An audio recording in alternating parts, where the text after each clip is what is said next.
from the blackest corners of your mind, they call, pulling you deep into shadow, twisting your senses, keeping you from sleep. It's time to face your darkest fears. This is Tales to Terrify.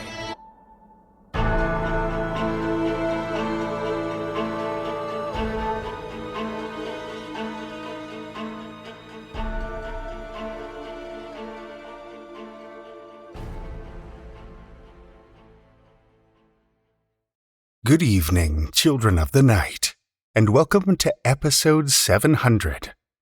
Hard to believe it's been over 500 episodes now since my first stint behind the mic way back in episode 188, and what a hell of a ride it's been.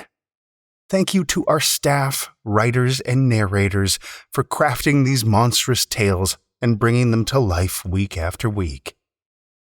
More than anything, though, I'd like to send our most heartfelt thanks out to all of you, our listeners. We couldn't do this without you, nor would we want to. 700 episodes strong, and the credit for that longevity belongs squarely on your shoulders, children of the night. Thank you so much, and here's to 700 more. For tonight, we have two tales of vengeance. Our first story for the evening comes from Philip Madden. Philip Madden is a freelance writer based in Poland who has written for comics as well as published his own original fiction and poetry. Children of the night, join me for Philip Madden's The Pastor, a Tales to Terrify original.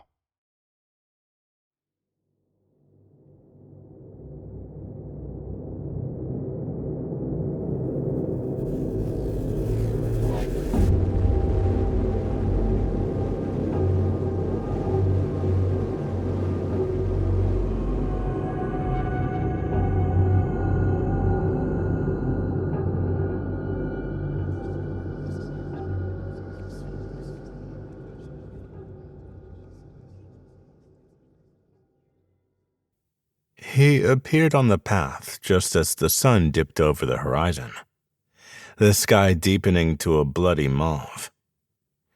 His shadow stretched along against the jagged ruins of the castle ahead, its broken walls and shattered keep standing like a scar against the dimming light.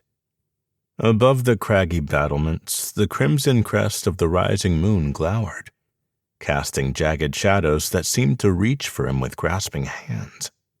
The pastor moved quickly, his ethereal form slipping past the remnants of the castle gate, his every step a whisper on the wind.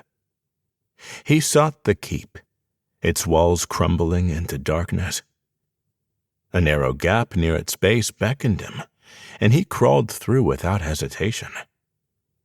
The ground beneath him was soft at first, loose earth crumbling beneath his touch. But soon, his fingers brushed something slick and unyielding, a gore-crusted bone. He pressed on, his form passing through the blood-soaked soil, now a vicious quagmire clinging to him like a living thing. The air grew heavy with the stench of rot, and the tunnel was littered with skeletal remains, their shattered forms a silent testament to the horrors beyond. At last, the tunnel opened into a dim chamber. He fell onto his hands and knees, his spectral fingers brushing the cold, carmine-streaked floor. Around him lay the remains of those he had once called friends and neighbors.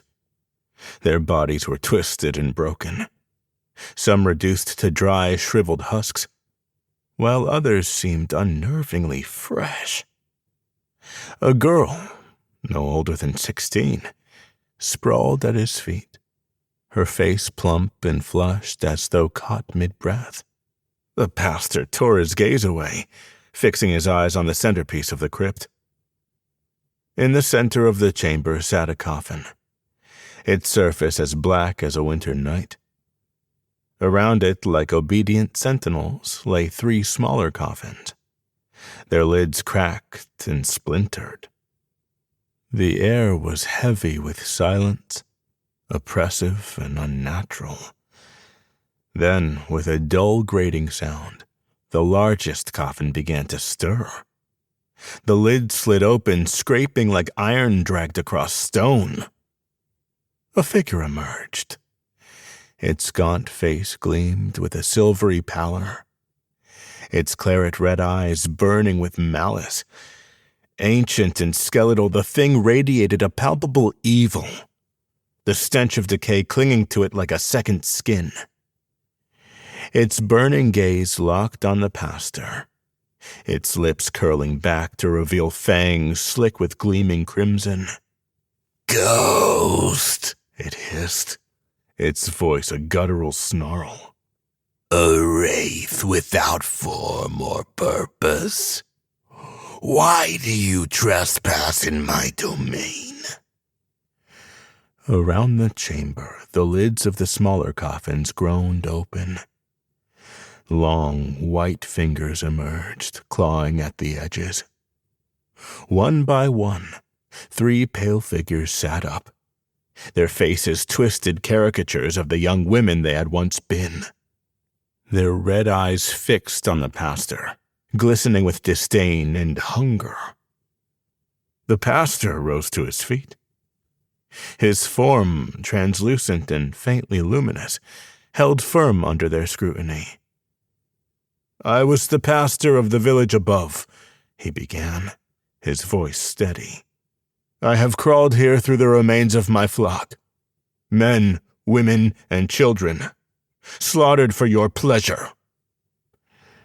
The thing regarded him with a mixture of amusement and irritation. "And what of it?" it drawled. "Do you come to plead for their souls? To seek vengeance for a life already wasted?" The pastor's jaw tightened. "This morning, a platoon of the king's men arrived at my home, led by Captain Janus." At the name, the thing's red eyes narrowed. It leaned forward, its claws scraping against the coffin's edge. "Janus!" it spat, its voice a venomous hiss. "The dog of the throne? What of him?" The pastor's voice wavered, the memory of his last moments flooding back. "Janus and his men sought shelter until nightfall. I offered them my home. But as the day waned, they drank deeply of my ale and began to cast their eyes upon my wife and daughter." He paused, his voice catching. "When I demanded they leave, Janus drove his blade through me. My last sight was my wife and daughter dragged screaming into the night." The thing sneered, a low growl rumbling in its chest. "And what is this to me, Wraith? Do you seek my pity?" The pastor stepped forward, his translucent form seeming to solidify in the dim light. "I told Janus where to find you," he said. "I told him of the crypt beneath the keep. But they are drunk, their wits dulled, and perhaps they sleep now in my house. They do not know what awaits them." The thing tilted its head, suspicion flickering across its ancient features. "Why tell me this? What do you seek to gain?" The pastor lowered his head, a grim smile playing on his lips. "I am a host, and you are my guest. I invite you and your kin into my home. Feast on those who spilled my blood and ravaged my family. Make them suffer as I could not." Its lips split into a grotesque grin. Around the chamber, its concubines shrieked and writhed in delight. their bloodied tongues flicking over sharp fangs. "A noble offer," the thing said, its voice dripping with mockery, "and one I gladly accept." With a gesture, it summoned its kin from their coffins. They rose, their forms flowing like pale shadows toward the tunnel. The pastor watched them go, his translucent form flickering like a dying flame. When the last of them had vanished, a faint whisper echoed through the crypt. "For my wife, for my daughter." Death was coming to visit.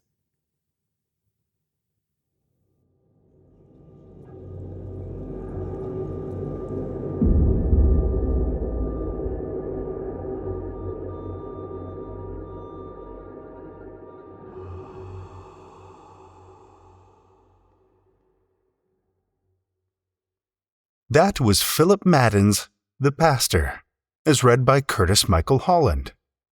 Curtis is a gay Greek Black Indigenous Canadian-born expat. He teaches and directs theater and voice acts from his home studio and local studios in his home, Hong Kong. He's an all-or-nothing kind of guy.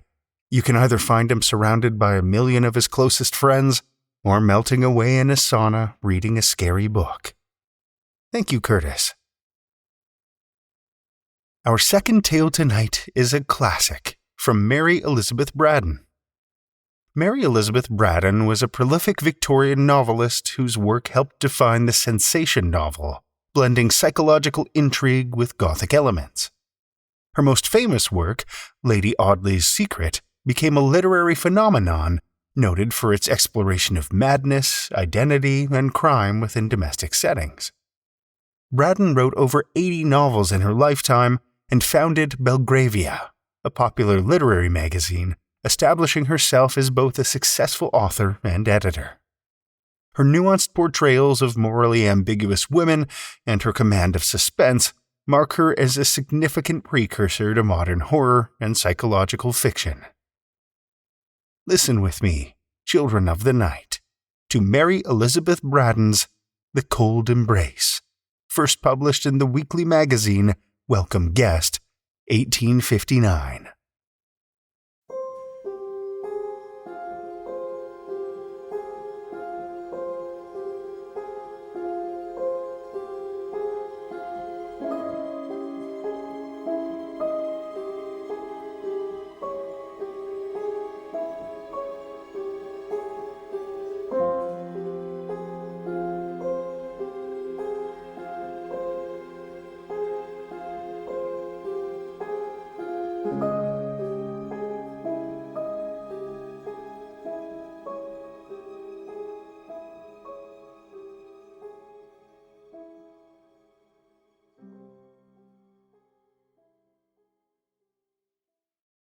He was an artist. Such things as happen to him happen sometimes to artists. He was a German. Such things as happen to him happen sometimes to Germans. He was young, handsome, studious, enthusiastic, metaphysical, reckless, unbelieving, heartless. And being young, handsome, and eloquent, he was beloved. He was an orphan, under the guardianship of his dead father's brother, his uncle Wilhelm, in whose house he had brought up from a little child. And she who loved him was his cousin Gertrude, whom he swore he loved in return. Did he love her? Yes, when he first swore it. It soon wore out, this passionate love. How threadbare and wretched a sentiment it became at last in the selfish heart of the student. But in its first golden dawn, when he was only 19 and had just returned from his apprenticeship to a great painter at Antwerp, and they wandered together in the most romantic outskirts of the city at rosy sunset, by holy moonlight, or bright and joyous morning. How beautiful a dream! They keep it a secret from Wilhelm, as he has the father's ambition of a wealthy suitor for his only child, a cold and dreary vision beside the lover's dream. So they are betrothed, and stand side by side when the dying sun and the pale rising moon divide the heavens. He puts the betrothal ring upon her finger, the white and taper finger whose slender shape he knows so well. This ring is a peculiar one, a massive golden serpent, its tail in its mouth, the symbol of eternity. It had been his mother's, and he would know it amongst 1,000. If he were to become blind tomorrow, he could select it from amongst 1,000 by the touch alone. He places it on her finger, and they swear to be true to each other forever and ever, through trouble and danger, sorrow and change, in wealth or poverty. Her father must needs be one to consent to their union by and by, for they were now betrothed, and death alone could part them. But the young student, the scoffer at revelation, yet the enthusiastic adorer of the mystical, asks, "Can death part us? I would return to you from the grave, Gertrude. My soul would come back to be near my love, and you, if you died before me, the cold earth would not hold you from me. If you loved me, you would return, and again these fair arms would be clasped round my neck as they are now." But she told him, with a holier light in her deep blue eyes than had ever shone in his, she told him that the dead who die at peace with God are happy in heaven, and cannot return to the troubled earth, and that it is only the suicide, the lost wretch on whom sorrowful angels shut the door of paradise, whose unholy spirit haunts the footsteps of the living. The first year of their betrothal is past, and she is alone, for he has gone to Italy on a commission for some rich man to copy Raphael's, Titian's, Guido's, in a gallery at Florence.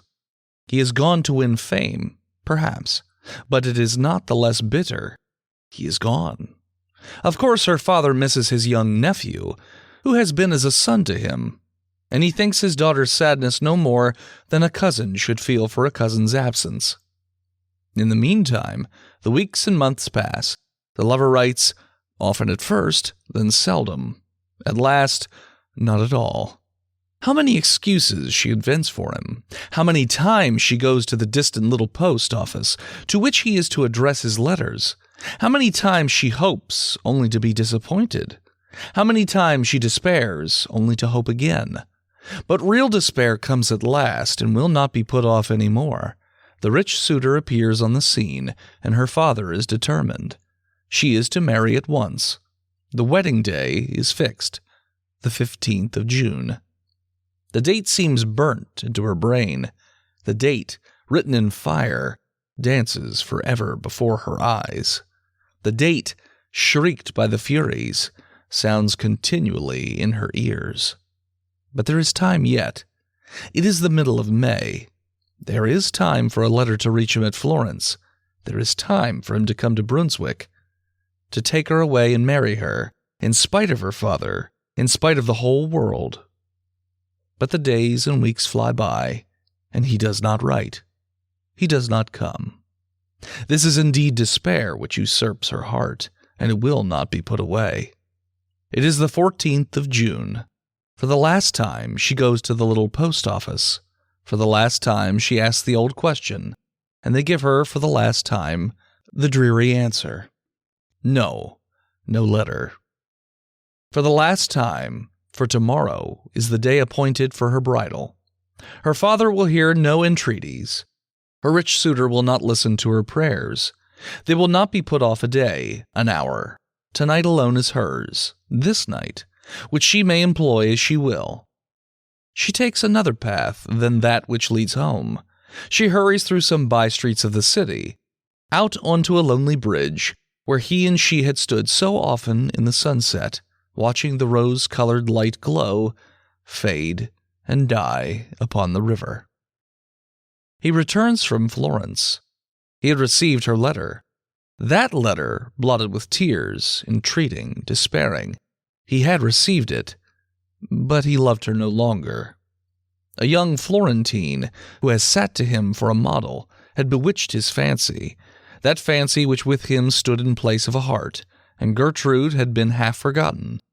If she had a rich suitor, good, let her marry him. Better for her, better far for himself. He had no wish to fetter himself with a wife. Had he not his art always? his eternal bride, his unchanging mistress. Thus he thought it wiser to delay his journey to Brunswick, so that he should arrive when the wedding was over, arrive in time to salute the bride. And the vows, the mystical fancies, the belief in his return, even after death, to the embrace of his beloved? Oh, gone out of his life, melted away forever, those foolish dreams of his boyhood. So on the 15th of June he enters Brunswick, by that very bridge on which she stood, the stars looking down on her the night before. He strolls across the bridge and down by the water's edge, a great rough dog at his heels, and the smoke from his short meerschaum pipe curling in blue wreaths fantastically in the pure morning air.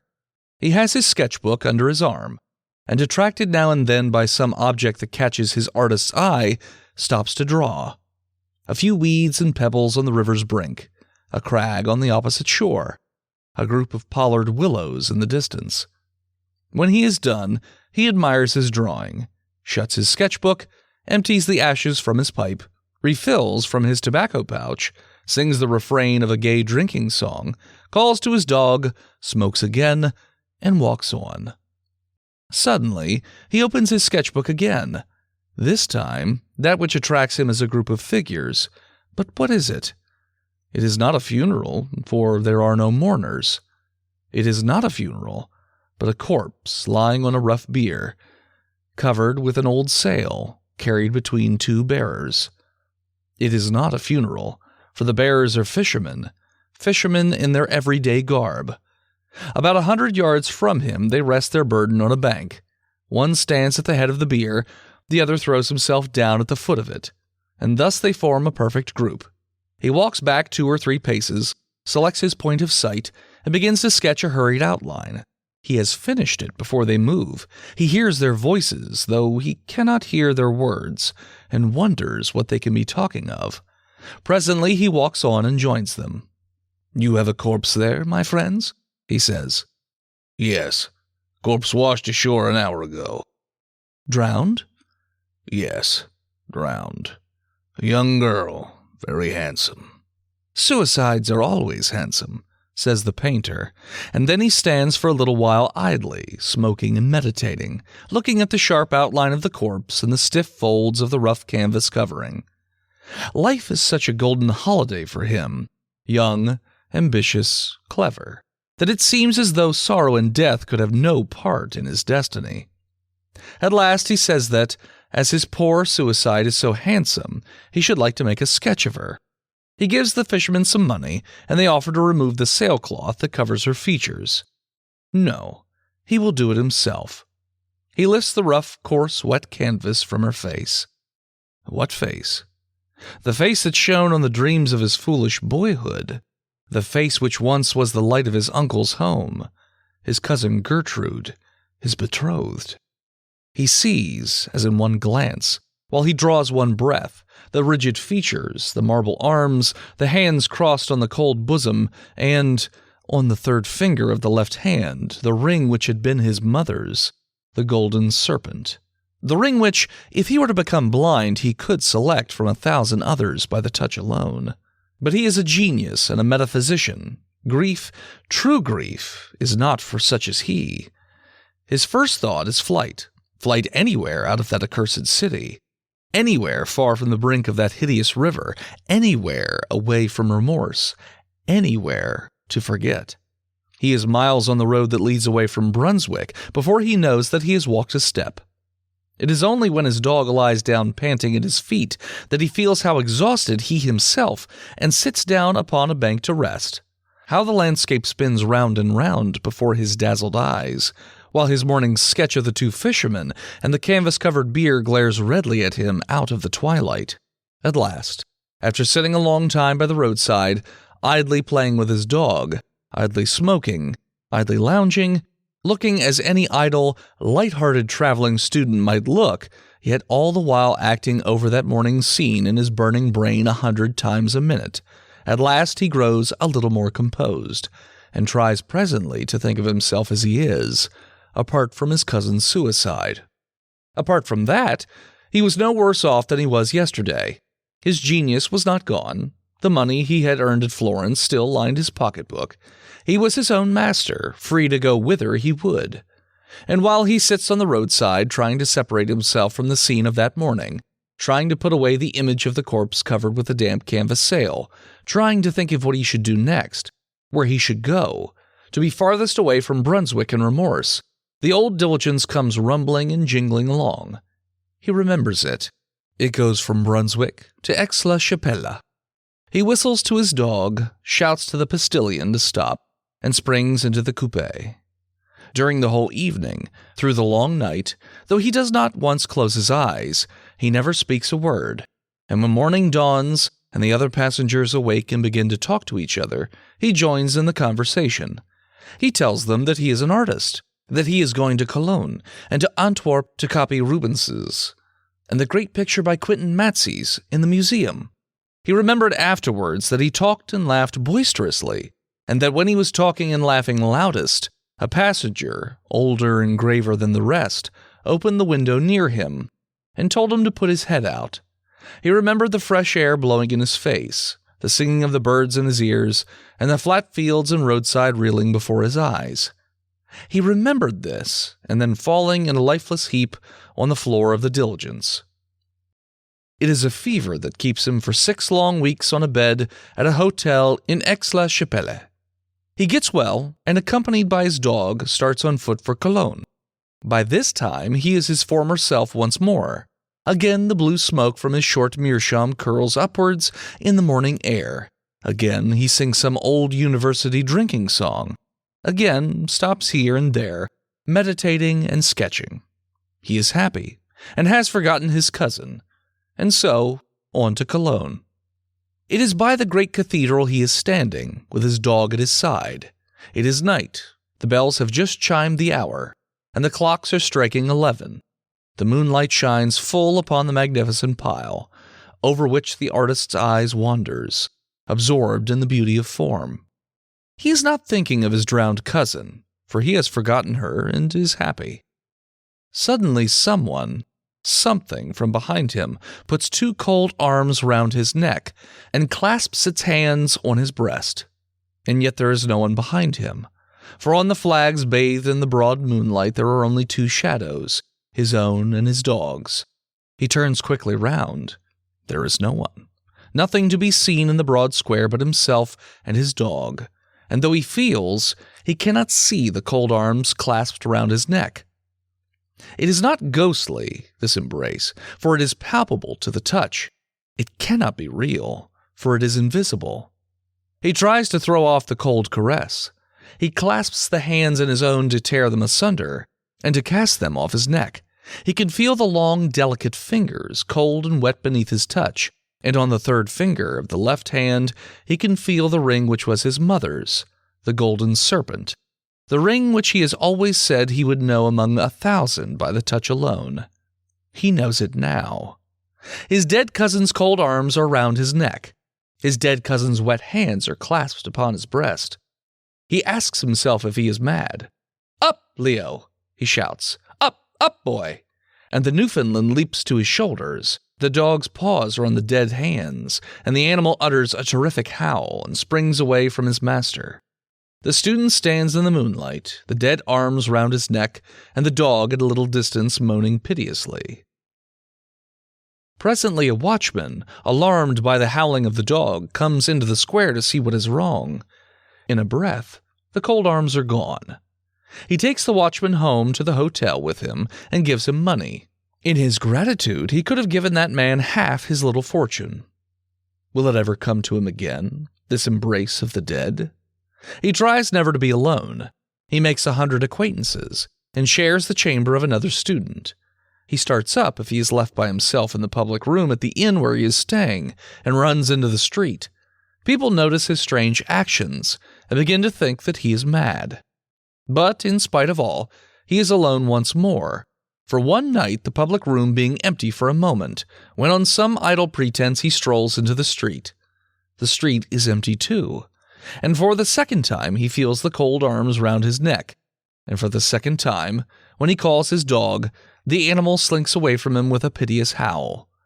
After this he leaves Cologne, still traveling on foot, of necessity now, for his money is getting low. He joins traveling hawkers. He walks side by side with laborers. He talks to every foot passenger he falls in with, and tries from morning till night to get company on the road. At night he sleeps by the fire in the kitchen of the inn at which he stops. But do what he will, he is often alone, and it is now a common thing for him to feel the cold arms round his neck. Many months have passed since his cousin's death, autumn, winter, early spring. His money is nearly gone, his health is utterly broken.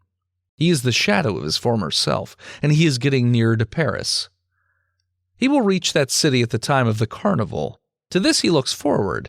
In Paris, in carnival time, he need never, surely, be alone, never feel that deadly caress. He may even recover his lost gaiety, his lost health, once more resume his profession, once more earn fame and money by his art. How hard he tries to get over the distance that divides him from Paris, while day by day he grows weaker and his steps slower and more heavy. But there is an end at last. The long, dreary roads are past. This is Paris, which he enters for the first time. Paris, of which he has dreamed so much. Paris, whose million voices are to exercise his phantom. To him, tonight Paris seems one vast chaos of lights, music, and confusion. Lights which dance before his eyes and will not be still. Music that rings in his ears and deafens him. Confusion which makes his head whirl round and round. But, in spite of all, he finds the opera house, where there is a masked ball. He has enough money left to buy a ticket of admission and to hire a domino to throw over his shabby dress. It seems only a moment after his entering the gates of Paris that he is in the very midst of all the wild gaiety of the opera house ball. No more darkness, no more loneliness, but a mad crowd shouting and dancing, and a lovely débardeur hanging on his arm. The boisterous gaiety he feels surely is his old light-heartedness come back. He hears the people round him talking to the outrageous conduct of some drunken student, and it is to him they point when they say this to him, who has not moistened his lips since yesterday at noon, for even now he will not drink, though his lips are parched and his throat burning. He cannot drink. His voice is thick and hoarse, and his utterance indistinct, but still this must be his old light-heartedness come back that makes him so wildly gay. The little débardeur is wearied out. Her arm rests on his shoulder, heavier than lead. The other dancers, one by one, drop off. The lights in the chandeliers, one by one, die out. The decorations look pale and shadowy in that dim light which is neither night nor day. A faint glimmer from the dying lamps. A pale streak of cold gray light from the newborn day creeping in through half-open shutters. And by this light the bright-eyed débardeur fades sadly. He looks her in the face. How the brightness of her eyes dies out. Again he looks her in the face. How white that face has grown. Again, and now it is the shadow of a face alone that looks in his. Again, and they are gone. The bright eyes, the face, the shadow of the face. He is alone. Alone in that vast saloon. Alone, and, in the terrible silence, he hears the echoes of his own footsteps in that dismal dance which has no music. No music but the beating of his breast, for the cold arms around his neck. They whirl him round. They will not be flung off or cast away. He can no more escape from their icy grasp than he can escape from death. He looks behind him. There is nothing but himself in the great empty salle. But he can feel, cold, death-like, but oh, how palpable, the long, slender fingers and the ring which was his mother's. He tries to shout, but he has no power in his burning throat. The silence of the place is only broken by the echoes of his own footsteps in the dance from which he cannot extricate himself. Who says he has no partner? The cold hands are clasped on his breast, and now he does not shun their caress. No. One more polka if he drops down dead. The lights are all out, and, half an hour after, the gendarmes come in with a lantern to see that the house is empty. They are followed by a great dog that they have found seated howling on the steps of the theater. Near the principal entrance, they stumble over the body of a student who has died from want of food, exhaustion, and the breaking of a blood vessel.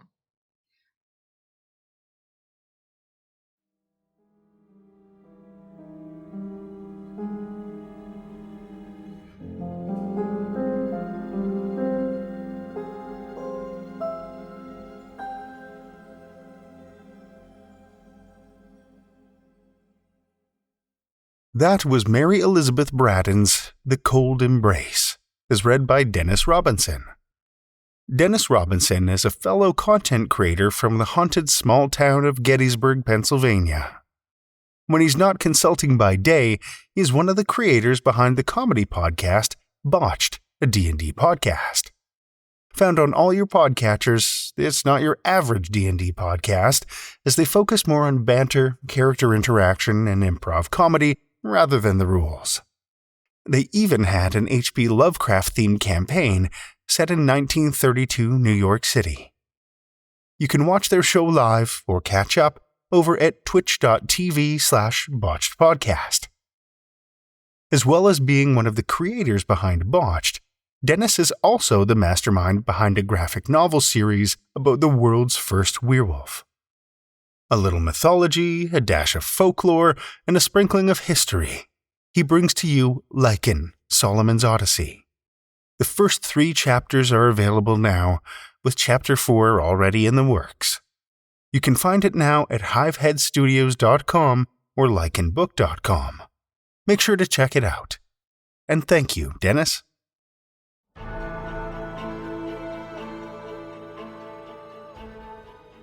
Well, children of the night, the hour is late, and we've run out of tales to tell. For now. Tales to Terrify is made possible by the tremendous generosity of our supporters on Patreon and PayPal. Incredible fans like Lestle Baxter, Amanda Carrillo, Amanda Gottfried, and Orion D. Hegre, whose generous support keeps these lights on and flickering ominously. If you're not a supporter, head over to patreon.com/Tales to Terrify. You'll find all kinds of perks, like ad-free episodes, bonus content, and one-of-a-kind collectibles. Every dollar goes back into this show, and we appreciate your support so much. Want another way to support the show that doesn't cost you a cent? Head over to Podchaser, Spotify, or Apple Podcasts and drop us a 5-star review. You'll not only put an unnaturally wide smile on our faces, but help new listeners discover our terrifying tales, too. You can show your love of the show out in the world with some Tales to Terrify merch. TalesToTerrify.com/merch will take you to our TeePublic store, where we've got a great collection of creepy custom and curated designs. Tales to Terrify is produced by Seth Williams, Meredith Morgenstern, Andrew Gibson, Crystal Hammond, Spencer Disparty, and myself, Drew Sebastini, with original theme by Nebulous Entertainment. Tales to Terrify is distributed under a Creative Commons Attribution, Non-Commercial, No Derivatives license. Join us again next week as we descend deeper into darkness with more Tales to Terrify.